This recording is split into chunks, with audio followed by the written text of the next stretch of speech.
When NASA launches a rocket into space, there are a lot of moving parts. There are a lot of pieces. How do you know which piece is most risky? How do you know it's going to fail?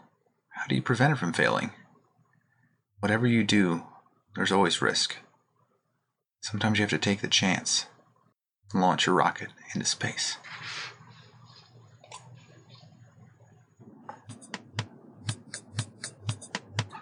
So I'm Dan. And I'm Nick, folks. We're old friends dissecting one topic at a time. People, technology, media, we've got it all covered. Each discussion here is a deep dive into our unique perspective. Oh, God. The taboo, forbidden subjects, they're all on the chopping block, baby. We don't pander to popular opinion. We might even get a little bit dirty. Warning, this podcast may contain mature language and sexual content and is for infotainment purposes only. So join us. Have a good time. Open up your ear holes, because we're going to fondle your follicles.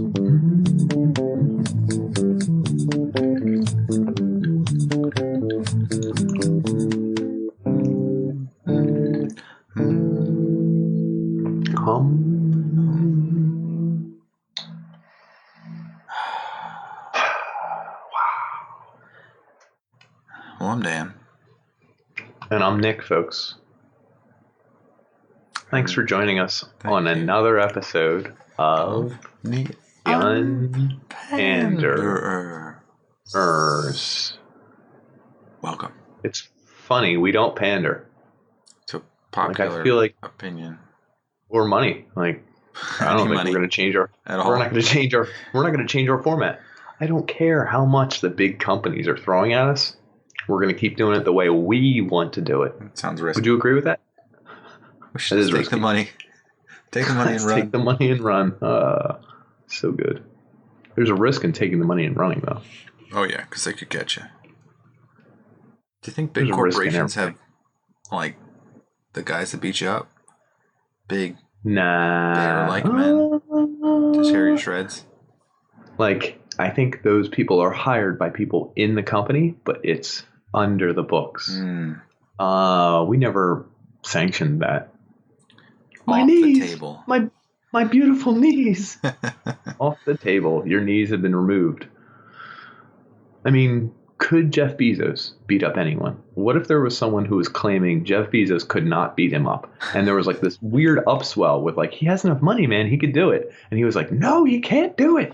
They'll trace the money back to him. Do you think you could pay a guy, to wire a guy, to do some searching on like Reddit and then do some searching on some like black market stuff to pay a guy to beat that guy up? Or do you think if it was high opinion enough and like in the spotlight enough that somehow someone would crack the code and figure it out and we'd know Jeff Bezos did it?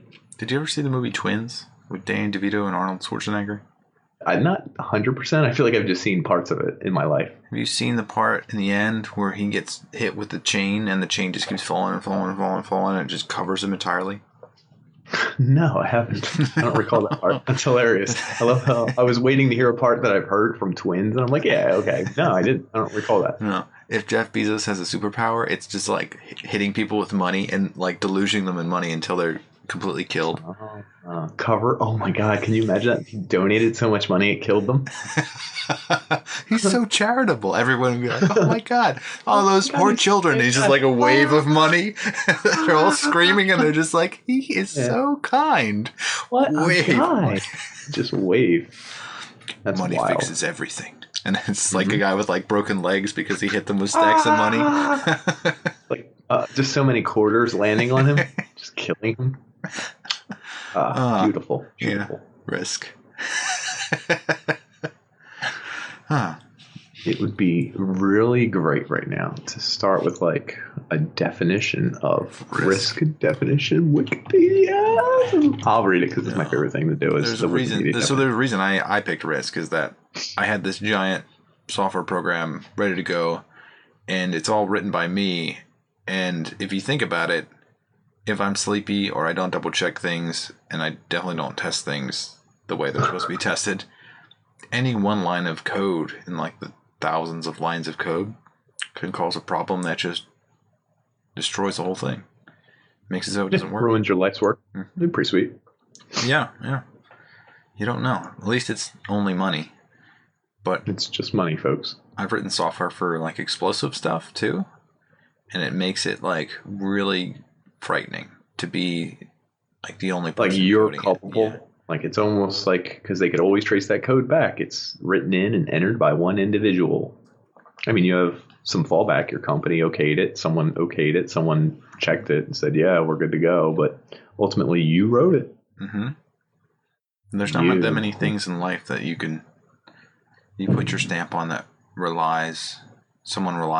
their life relies on your code or your whatever you did or whatever you're doing. Would you like to hear the definition for risk? Sure. It's going to be very business-like.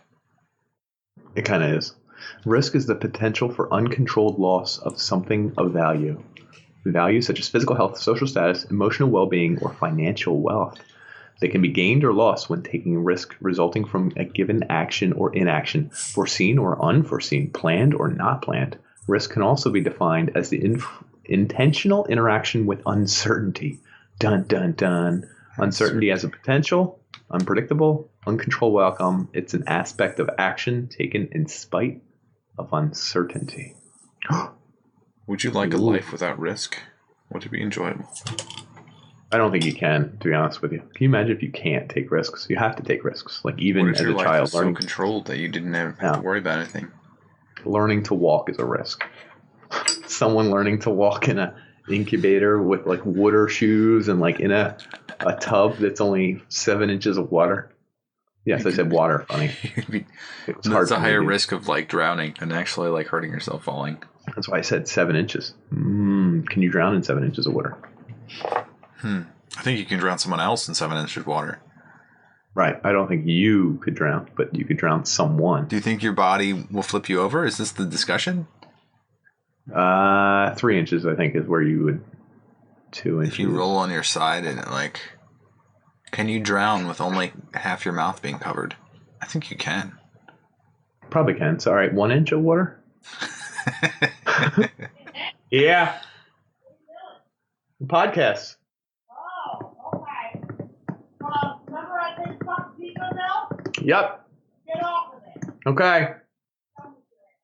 What did you do? I was reminded that she pays the pico bill and that the computer that would be on anyway is under that rule and that I should be done with it. Oh, wow. Did you tell her how much it actually costs for a kilowatt of power? No, I did not. And I would not like to sit down and explain it to her. It seems like a lot of work. Well, you got to multiply it by hours first. Well, it's also a risk assessment, and it's not worth the risk at this point. You do not engage. As we say here, the reward versus the... What's the opposite of reward? Downfall? It's kind of risk reward, but we're talking about what... Yeah, the reward versus the loss is not worth the risk, if I were to say so. Consequences. So... I had a job where I was calculating risk for a rocket that was going to be launched in space. So they have these matrices that are like likelihood versus consequences. The whole thing is like if you multiply them together, then it gets you like a value, and like certain values make it so that you care about them more, and then you have to like do different layers of protection to make sure that they don't happen. Mitigate them. Yeah, exactly. Damn, I love some mitigating some risk. So you're going to leave the computer on, so you're not mitigating risks that way. I am not. I'm a dangerous individual. Like 1 hour. This podcast is about an hour, so probably your computer's maybe less than 1,000 watts, so maybe it's 10 cents. It is. It's $8.50. With the light bulb above you, it's probably... Oh, good point. Yeah. We're adding in other factors. You're right. You're correct. Calculating it all. Well, that is 10 cents. You should get a dime every time you go podcast and just slam it down in front of her and be like... That is a risk that is also unwarranted. Is that the right word? You don't have to do it in front of her. You can just hide dimes in her clothing, random places. Dimes everywhere I can put them? You should hide it in her underwear, so every time she takes it off, she's like, what the hell? Where's this coming from? Where did I get this dime? You tell me, lady of the night. Yeah. We were distracted did you by know- someone's input. We were. What's interesting is at my job now, I actually have, I didn't realize this, mini risk assessment. Anytime I put together an order, I have to place my initials, the date, and then literally the word risk, colon, and then the level of risk for the order. Yeah, most people were like, you can't use a dash. I'm like, why not? What's the difference? And they're like, just, it's risk, colon, and then you put. So you have to put low, medium, or high. And the risk is, I think if it's a value-added service with something that's non-returnable and that we're doing something to the wire or cable, like twisting it, cutting it, and stripping it, dyeing it, all these things, it's a small risk. Very detailed, yeah. But because it's small, if we cut it to 3/4 of an inch on the end and then tin the ends and then twist it and send it to a customer, if they say, oh, this is wrong, it's coming back to us. What do we do with that? I don't know. Exactly. So it's a medium risk. Yeah. Now the other risk is like if we don't have the material in-house, we're ordering it from a manufacturer. What if they send us the wrong stuff? What if they ran out? What if they sold it before you got it? That's a medium risk. High risk. Oh my God. Don't get me started on high risk. Me personally? No. Oh, okay. High risk. International customer. It's going overseas, somewhere where we can't really have control of what they do with it. It's 8 moving parts. It's all these different things. Did we translate properly? Oh, maybe they meant millimeters. Oops. And then, I don't know. It's like, whoa, this job could go fuck all sideways for a lot of money. And it's like, good luck. That's a high risk job, but they let me do whatever one I want. So I just have to write on there. Interesting, I guess. Do you write anyway, whatever you feel? No, I always write low or medium. Like, I'm not like selling weird cut strip custom cable jobs to Taiwan or anything like that for like 100,000 feet yet. Dun, dun, dun. You assume like military grade has a risk to it? They're going to build missiles out of it and then launch it at you? Sort of. So that's the other thing I've come into with this business. I've never, if I sell toilet paper and paper towels, like it's just toilet paper and paper towels. Like you get it, you use it. If it's a screwed up box, okay, return it. I'll give you a new one because that happens in toilet paper and paper towels. Sometimes they're shredded. Sometimes the machine cuts it with your paper towels. And it's like this one type of paper towel shows up at every murder scene. It's like we have to prevent the sale of this, or else people will die. Would ride it to the forefront of public opinion. Free the paper towels. And then you have paper towels for all. So hold on. So this is the other thing about risk at my job that I'd never come across and sort of ties into what you're talking about. When I sell wire, wire has to carry a signal. It has to carry an electric signal that turns something on, turns something off.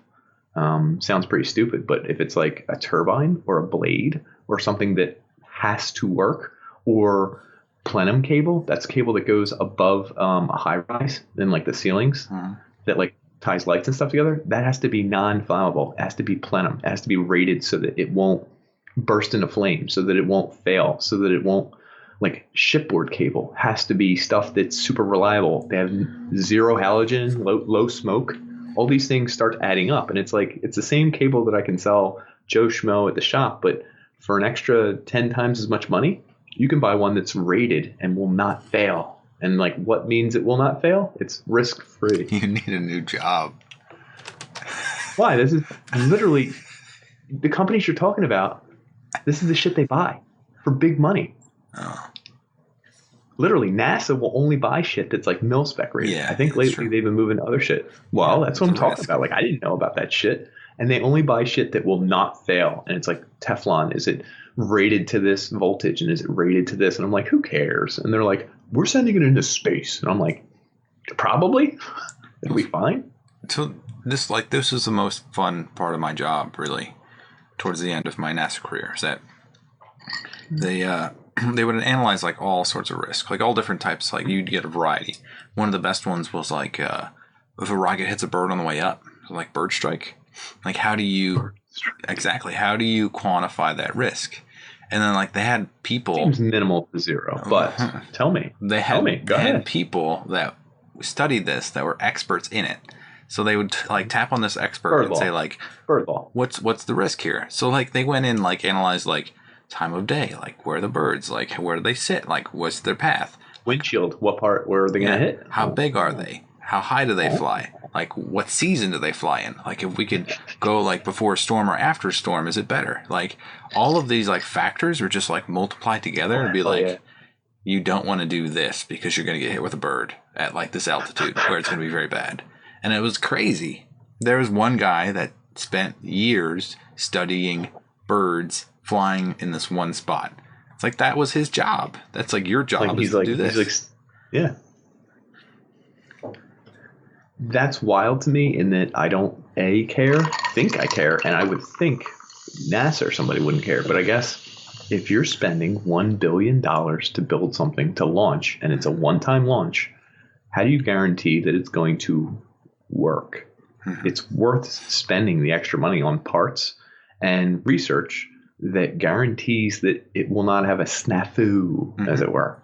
Like, can you imagine if $1 billion rocket did hit a bunch of birds and got just fucked sideways and the whole project was ruined and someone was like, they hit birds. And someone was like, ruined it. Damn birds. What if we go through all these things to find like easy preventative measures. Mm-hmm. Like if you could play a siren, if you had technology that scared birds away, if you could fire something in the air that would prevent them from going in that path beforehand. Like all of that is like very reasonable compared to $1 billion. It is. So it's a risk reward type scale that you're talking about, which in our day-to-day lives really doesn't seem to be important and is actually hilarious to talk about, but I guess it makes sense. This is the entire job of like insurance and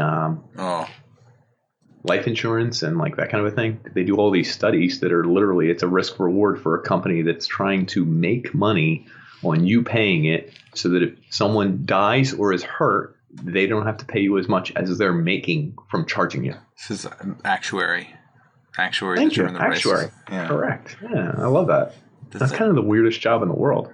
Yeah. And I guess it's kind of interesting, but I think it'd also be kind of soul-sucking at the same time because you wouldn't actually be living. You'd just be calculating a bunch of stuff.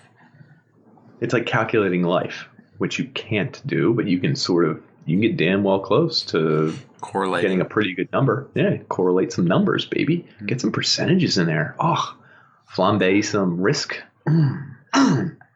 So there's other types of risk that, like sleeping with women at the office. Like, why don't more people do that? Ooh, that's a risk. See, I don't know where people find the time. Not the risk, it's the time, you know? So it's your work. You can't give them the business a business. I recently spoke with a coworker about this. It's called shitting where you eat. Yes. And it's not always a great decision. Yeah, because what are the odds that it works out and they're the new one? No, it doesn't. That's weird too. It's probably that's best case scenario, which is weird because it probably isn't really best case scenario. It's best case scenario for your risk.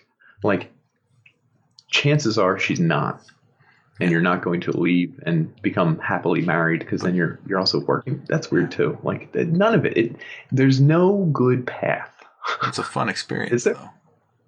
I guess so. Yeah, physically, yeah, emotionally, a little bit of a fling, some fun. You can do it close to the office. That's word power to you.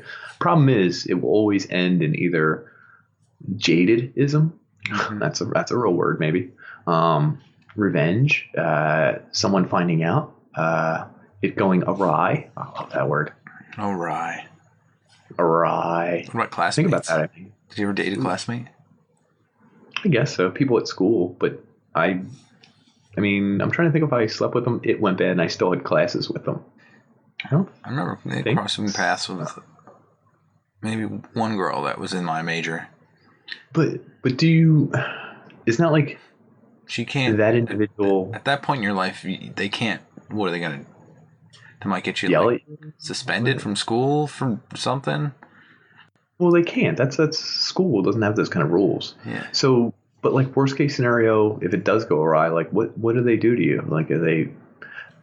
Like, it's not like you're working on an individual project and both of you are together. I picked you two at random, and you're gonna have to do this project for the semester. It's for your entire grade, and you have to work together. It's like that doesn't happen. You barely have to rely on each other. At most, you just have to be in each other's presence for a little bit, quietly, and maybe you're secretly hating them, or they're hating you, or they're remembering, or they wanted it to keep going, or you didn't, or they're disgusted by you, or they remember something and they're pissed at you. Do you feel awkward in these situations? Do you ever feel awkward? When's the last time you felt awkward? I feel awkward sometimes. I just can't think of the last time I felt awkward. Oh, I know where I walked. There's a guy that works in HR, and he's the same age as all the sales reps. So today, I know his name. He doesn't know mine. I was like, "Yo, Brad," and he was like, "Hey, what's up?" And he seems like a normal, cool, chill dude. And he was walking the same direction I did, and me and Daff were leaving, and I was like, "Yo," and I was walking with Daff, so he started walking with us. And Daff, I swear to God, he's carrying a Chick-fil-A styrofoam cup filled with soda from earlier in the day. As he's walking on his way out of work, it burst. And I was like, "Dude," because I thought he dropped it. And he's like, "Dude, look." And he turned to show me. The whole bottom just dropped out. A circular cut all at once. The acid must have eaten away at it all day or something. It was a perfect circle. And everyone's staring. And we had to get napkins and stuff. And we're dabbing it with napkins. And he went back to the bathroom to go get some paper towels. And me, Brad, and are just standing there. And he was getting ready to leave. And he's not really our friend. And he was like, and I was like, it's cool, dude. And he's like standing there. And I was like, "You can leave. We're adults. We can clean it up." Because like he was standing around like waiting to end. You can leave. Yeah, but I didn't say it mean. I was just like, he was on his way out to go home. And you may proceed with your life. And he was like, yeah. Because like I felt like he was just hanging around too long. And I was like, okay. And then he rolled, and I waited around for Daff. And I was like, "Yo, Daff, you need me help clean up? You good?" And he's like, "Yeah, I'm good." And I'm like I pointed to where Brad was, and I shook my head. Like, it was just weird that he did that. And I guess I wasn't awkward, but like, you can still feel awkward with people. Like, it's like. So there was a moment when I was in college and I broke my leg, and I was crutching upstairs, and one of my lab mates from like a previous class was behind me, and crutching up, I fell down, and like I really like fell down the steps. I wasn't hurt, but I like stumbled to the bottom. It's one of those things that my classmate didn't know how to like interact with humans. You? Yeah, like help you me physically. They didn't know if they should touch you. Like, yeah, that's a weird thing. Who you touch and who you don't touch. Plus, I think he didn't like me because I didn't help on that project very well. So he was like, he just kind of like stood there like awkwardly bend over, pretending kind of help. The best is this move: the bend over, like he's gonna help you. He's like, "You got this? You okay? Do you need help?" And you're like, already picking yourself up, so clearly you're okay. And it's like, I'm good, dude. Thank you. It's strange when things happen that you've never seen before because you don't know how you're going to react, or the expectations of yourself are not anything that you know. Nothing familiar you didn't know, about the situation. You couldn't prepare yourself for it. It's just you're thrust into it all of a sudden, boom. Is that kind of where we're going with risk? Like, you don't. Risk happens every day. Is that what you're getting at? It's like you can prepare for risk, but how do you know what it's gonna what's gonna be? You kind of don't. I guess that's the point of risk. It's something that will happen and will throw you into uncertainty. I always like there's a subreddit called "What Could Go Wrong," and it's always people that like some of them are obvious, like they sit on a railing and they accidentally fall over the railing. It's like, oh yeah. And some of them are like the craziest things you ever heard. They like flip out of the car and they like land on their feet, and like in those situations the adrenaline hasn't even hit them yet, and like their car's in pieces all around them, but they're fine, and they just like walk away. And you look at it and you go like, that's impossible. Like there's no way that person's like completely fine. But it's like the reverse of a risk. It's like the odds of your success are so slim that it's it happened. And now how do you react? Are you like, whoa, I'm good? You just touch your shoulders a lot? Whoa, I'm fine. Touch your knees a few times. Yeah. Touch the chest. Look for cuts. I'm good, maybe. I'm good, I think. I think I'm good. And I'm fine. That person's probably so close to death that they have no clue, and they don't like comprehending how close you are to death. How crazy is this? That happens to you on a head-on collision, and you land, and you literally spend 30 seconds, maybe 40 seconds, just touching yourself, looking around, almost like laughing. And then you look over in the 30 car and minutes the other touching person's himself. Oh, he's no, 30, he's on the side of the road. He's just touching himself over there. He's just no. Like even like can you imagine if you're just like, oh my god, I can't believe I'm fine. Like and you're touching your shins and you're like, this is nuts. And you keep looking at the car and everything, and someone's like pulling over and they're like, is everybody okay? And you're like, it's incredible. I landed on my feet. And they're like, no, the other guy, he's dead. And you look over and the other guy's dead, and you just spent the whole time like touching yourself and marveling how awesome today is. And you're like, oh. I'm sure that's happened, right? Because you're so... That's crazy. I don't even know what you would do in that case. And then you would suddenly feel terrible. Yeah. Like, that's the weirdest thing. It's like the most euphoric moment of your life and the worst at the same time, a little bit. That's the other subreddit. I'm fine. There's a subreddit called no, and no, yes. Oh. So, like, the yes part is when people survive all these things. The no part is when it happens and it does go bad. Yeah, it goes wrong, horribly wrong. The worst I saw was someone was trying to, this is like an Arabic nation, they tried to jump over a well, and like a giant, like maybe like the jump was probably like, looked like 10 feet. And the guy looked really confident, like he was going to do it, and he did not. And you think about it, like, did that guy really think about the consequences and the odds that it was going to happen? Like, did he think, no, there's no way I missed this? Did he think, is it worth even doing it because I could possibly die? Like, did he even think about those things? It's like, I imagine he had to think that he could die, but he put it at such a small margin that it didn't matter. Because, I mean, every time you get in your car, you could die, right? Correct? Yeah, but how many times have you gotten in your car your entire life? Probably dozens. Tens of thousands. Dozens. Literally. You're living out of your car right now, aren't you? Yeah, I never leave my car. It's a hatchback. It's got space. The third row seating. Yeah. But no, like anytime you die, you don't expect it or plan it, I guess, right? So that's like the ultimate risk. Like Evel Knievel. I think he kind of... He did. Oh my God, dude. They would play it up for months and then weeks and then hours before the show. And then half an hour before when he's going to do it, he's going to jump at 7. He probably doesn't jump till like 8:15 because they're talking about it. They're showing videos. They're talking about the death-defying. Like that's played up. But like what you talked about, a guy doing YouTube videos where he jumps over a well for like views. Like or any of the guys who do the, what's it called? Free running?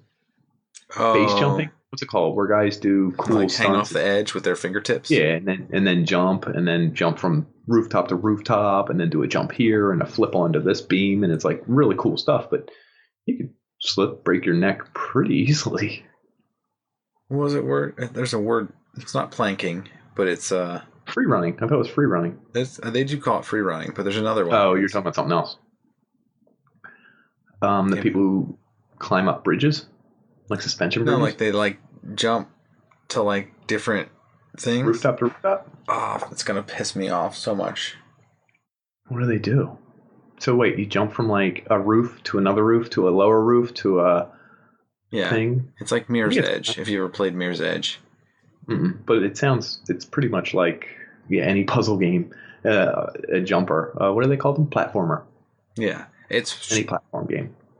What's weird about it is I imagine that people like doing that sort of thing think it's like some sort of sport, but like most of the time they're not athletic people. So I'm like, I wonder what you actually look like. Like if you filmed yourself, would it match up with what your vision is of yourself doing it? I think the people that I see the YouTube videos of, and I only see the ones that get millions of retweets and views and all that sort of stuff, are really good and are athletic and jumping crazy distances. It's not like Joe Schmo, who's known among his friends, like a local celebrity, like among 30 people, and he does it for 10 people. Like he's probably doesn't look that good and has a pretty high risk. Although I guess the risk is the same for the guy that has 10 viewers as 10 million viewers. Yeah. It might be a different skill level, possibly. But still. Right, how would you know? Isn't that weird? I can't believe that people do that. Like, do you think social media is causing these people to like be more brazen? Because they think, hey, here's a chance of me doing something, and then they try it. It is, but I think before social media, would you say people were more bored? because they didn't have access to the world to look at on their phone. Like the level of entertainment keeps people from doing that sort of thing, while other people want to entertain. Feeding other people. Yeah, 100%. Because, I mean, 50 years ago, you couldn't watch YouTube videos of people doing this stuff. I think people, like in the urban communities in Philadelphia, I know 50 years ago it was called chinning, where you would, I'm talking like the 1960s, 70s.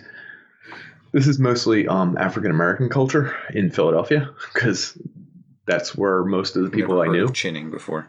Okay, that's what I'm telling you. So in the 70s and 80s, 60s, somewhere in there, they would do a handstand off of something really high and then flip over and land. And the higher you could do something off of, the cooler it was. So that people who were really good at chinning would do it off of like a lot of cool things. It was essentially just doing a handstand and jumping off of something. But like they got higher and higher things. And like that A was a thing of coolness, B a thing of entertainment, and C like bragging rights. But like... Why is it chinning? Because you like bring your chin down to it, or like I friggin' know.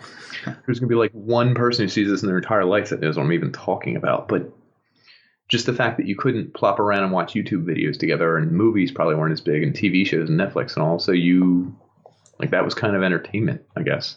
Actually doing it as opposed to watching it, and it probably wasn't as death-defying and cool as some of the videos, like a dude jumping a 10-foot well, like over his life, like. Probably didn't see that in local stuff, but the higher the platform, the higher the risk. It's also risk over time has changed, like how we treat our children.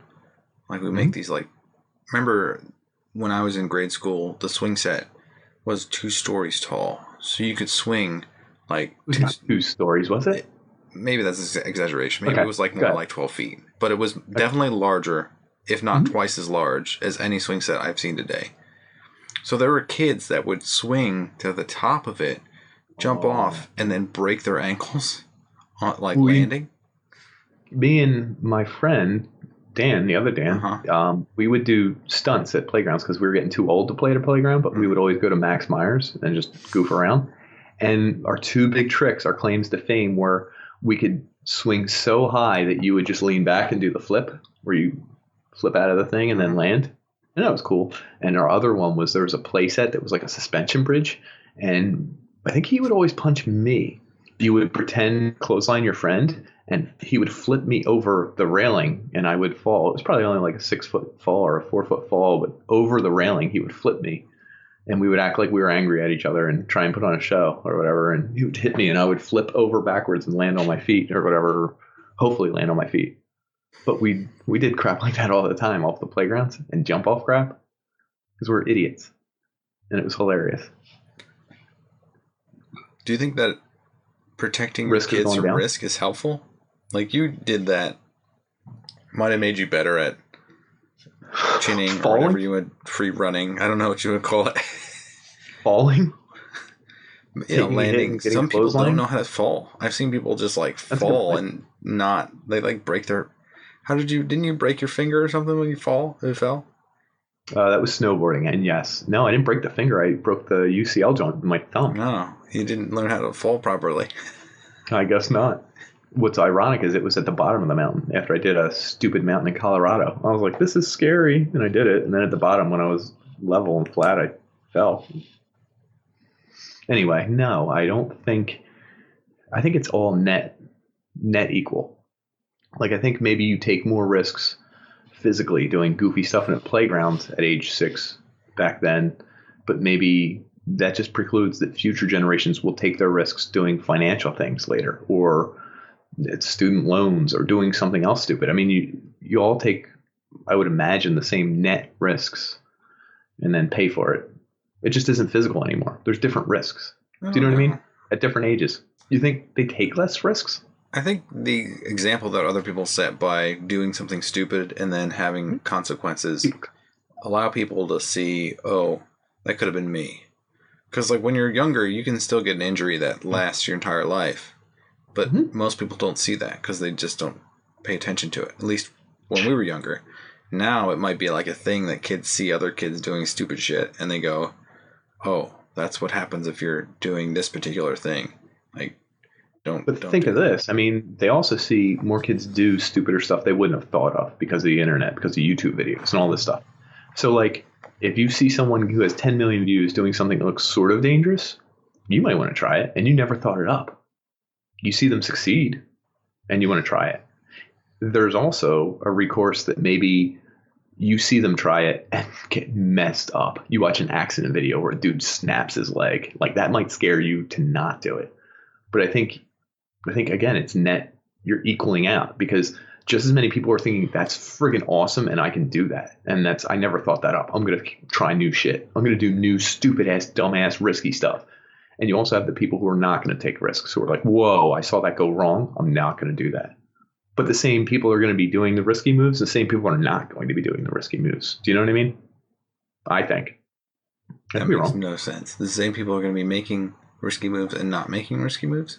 The risky move takers are still going to be taking risky moves. The non-risk takers are still going to not take the risk. Those people. Because that's, you're not premeditated, but like predestined. Like, your personality is such that you're the riskier one.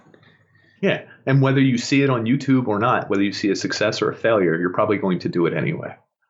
There are people predisposed to taking risks. That's the word. Predisposed. You're welcome. I don't think I'm risky at all. Yeah, I'm definitely not welcome either. You do a lot of calculations, I feel like. Do you have a spreadsheet for relationships? Have you ever done a spreadsheet for a relationship? I've done a spreadsheet for breaking up with somebody.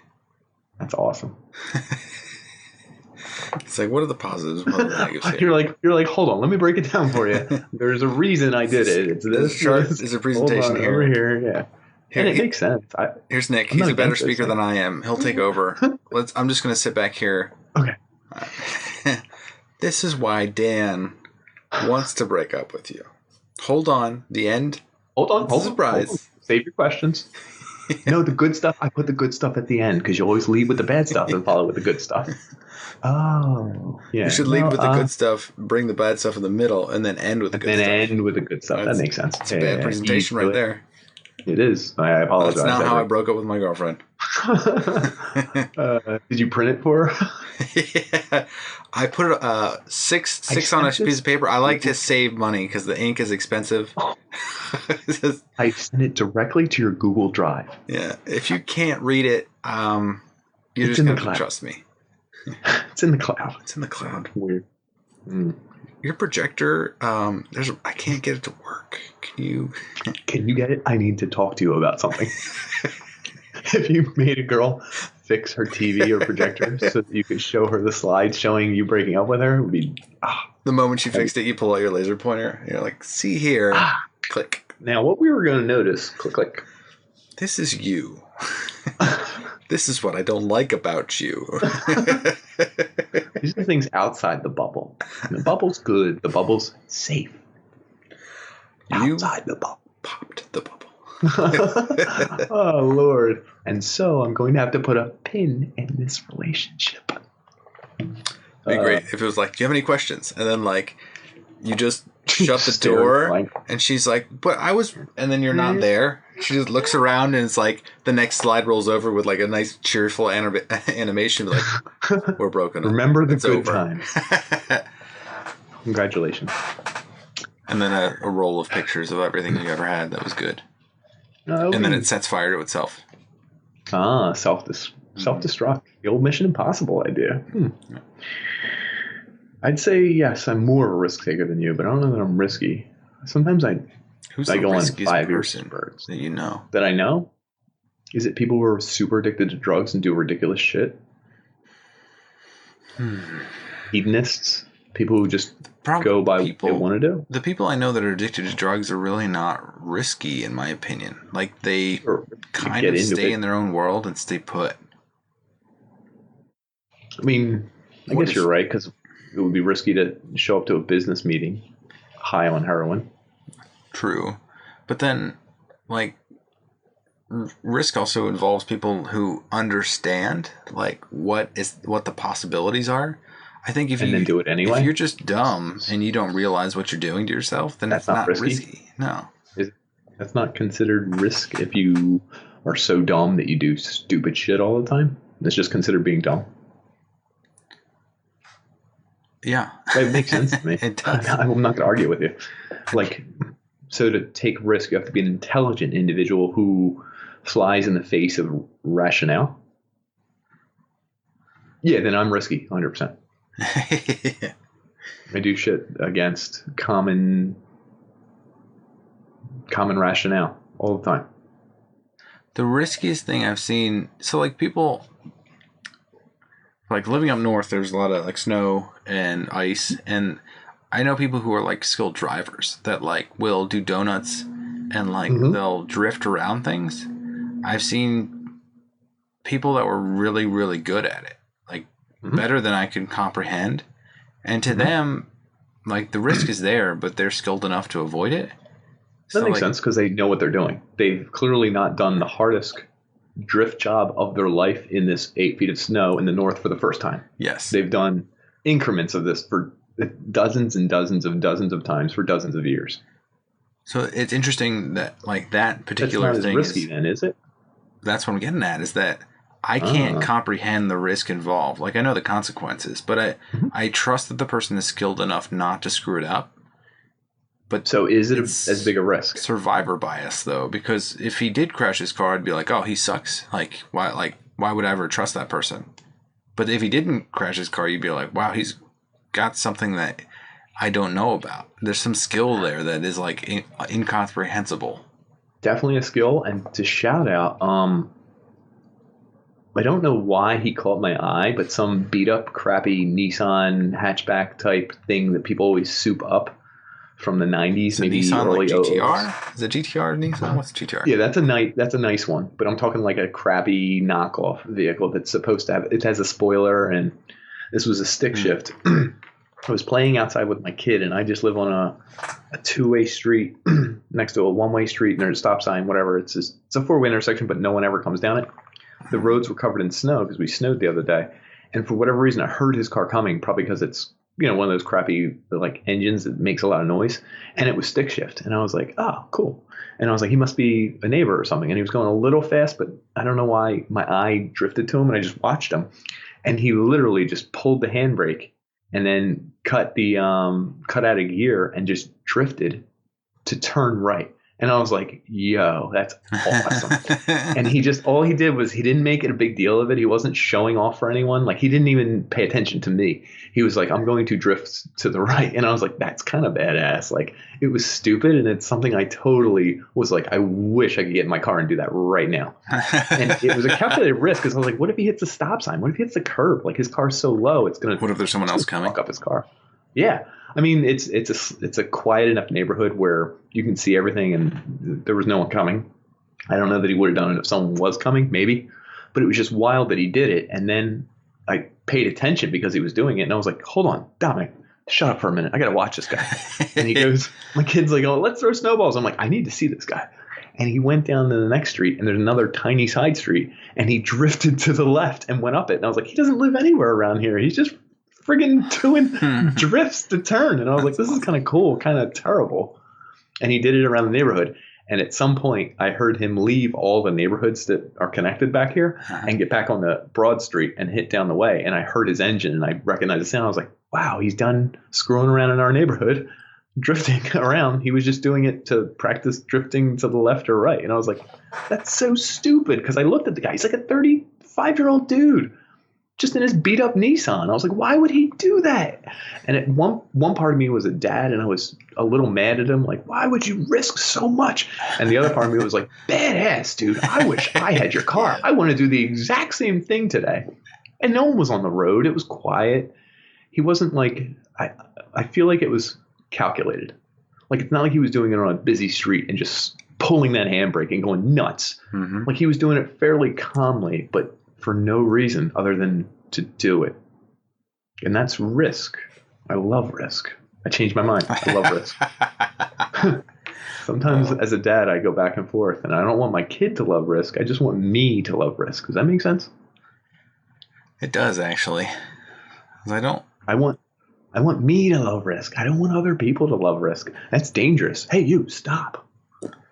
That's because most of the time, I guess most injuries, like if you're dealing with your own injury, and it's not severe, like you don't involve other people. Like if I was severely disabled and it didn't require the intervention of other people, I'd be like, I'm okay.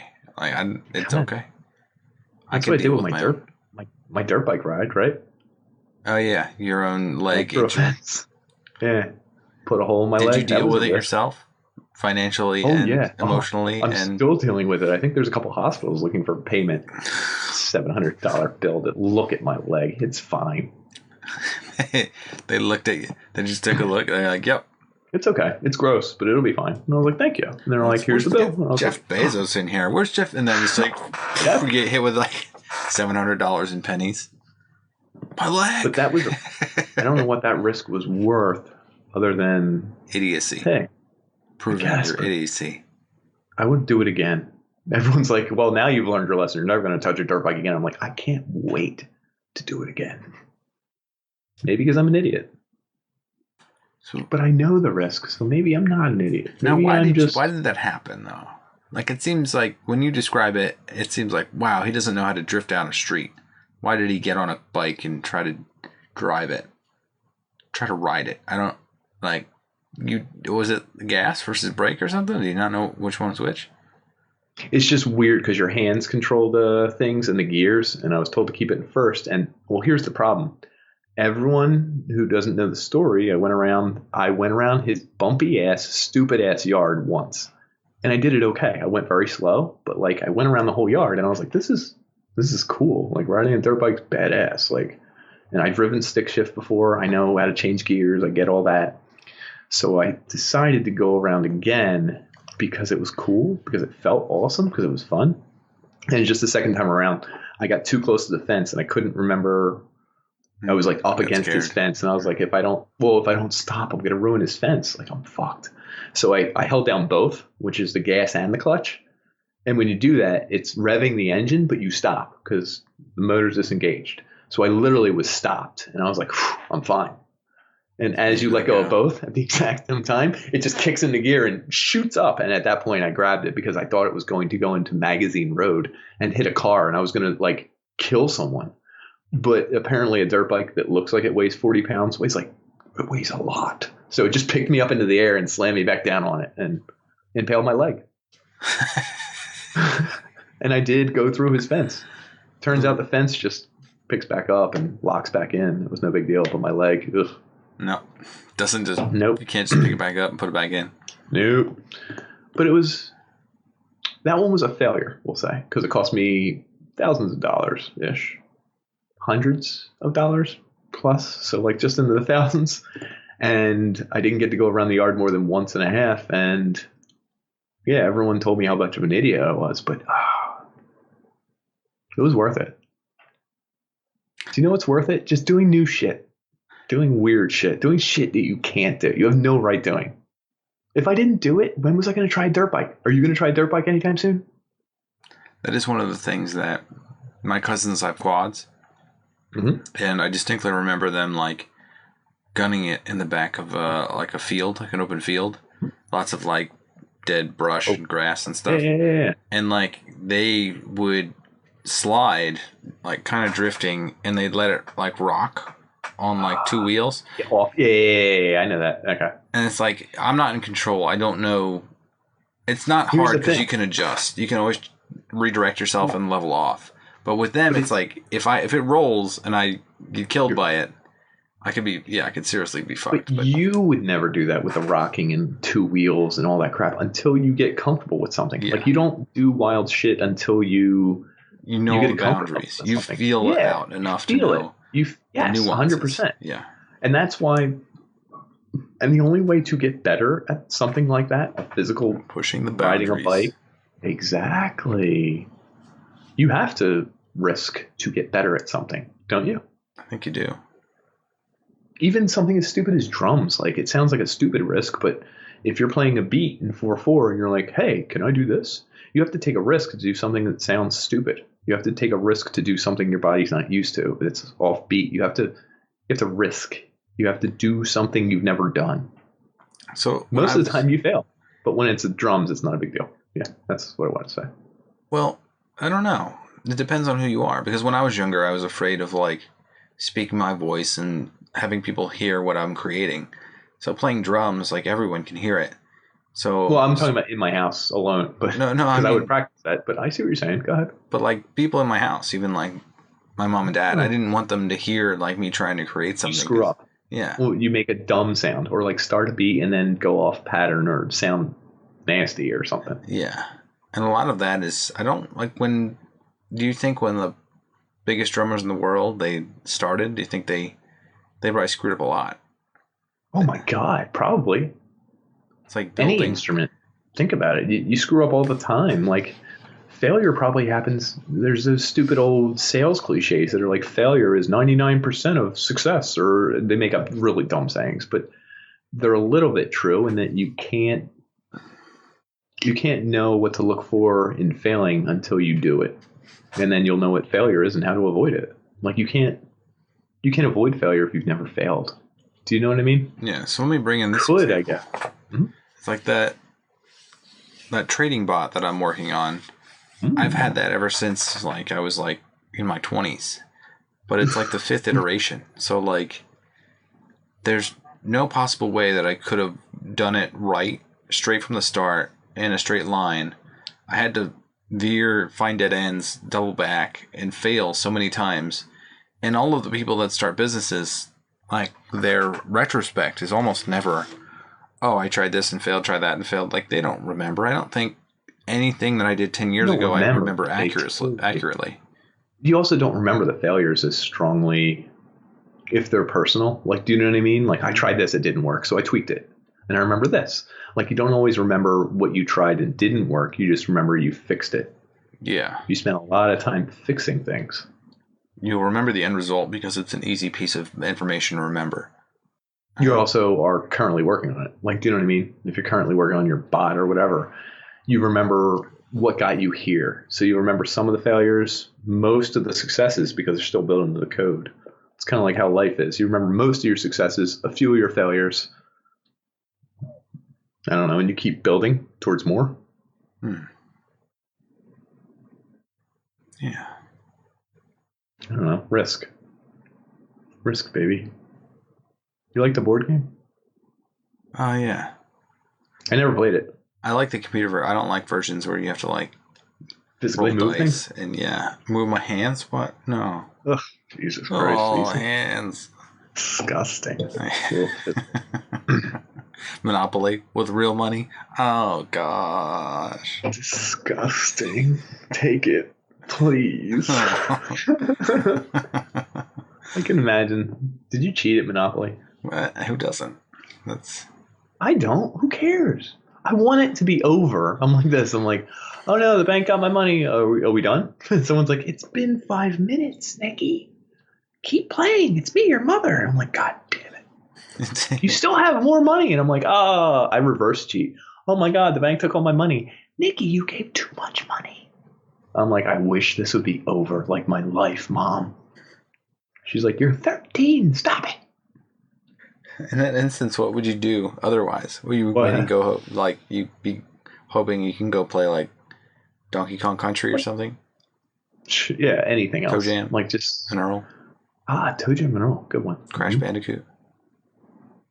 Sonic. Also, my son wants to buy a Spyro game, and I was like, what? Power the Dragon. I was like, that was a cool game. You know, he showed me the game, and I was like, Spyro. He's like, yeah, Dada. How'd you know? And I was like, this is older than you, dude. Yeah. Like the way he said it, like I knew the character's name. I was like, that's Crash Bandicoot. They're in the same game, and I was like, I don't. He's like, yeah, and he does this, and he can jump on things. I'm like, I know, relax. I'm well aware. I don't know. Can't wait. You'll get there. I think that covers it. I think we're good. Well, let's end it. What's risk is good? I think it is actually. It's just kind of is. Stupidity is bad. Not it puts you out of your going outside your comfort zone. I think it harkens on the people that just are completely oblivious. It's kind of ignorance is a piece that we didn't really cover. It's like when people, so like I'm overly cautious. I think about almost everything and I calculate it almost everything. Yeah, research it. Mm-hmm.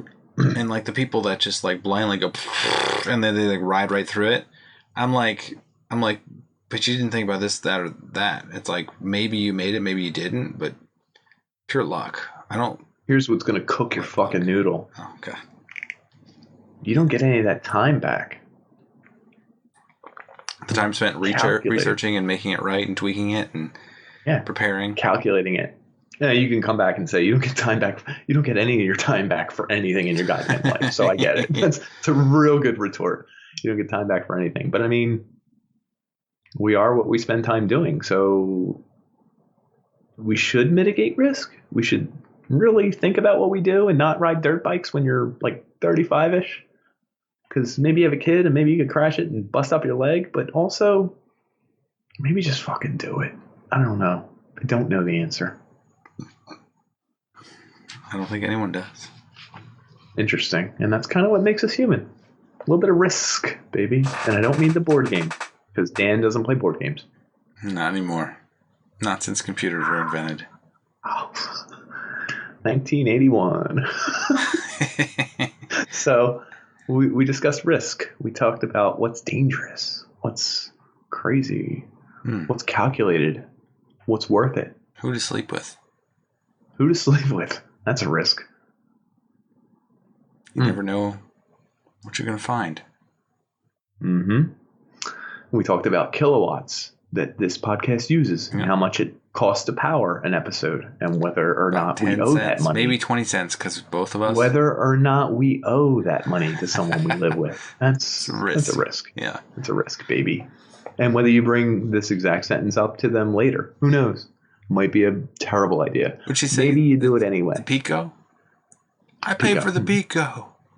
Pico power play. She comes in with a hockey sticks and just beats your ass with it. That's a risk. Mm-hmm. Yeah. So I think we talked about all the risks. Yeah, I guess. Thanks.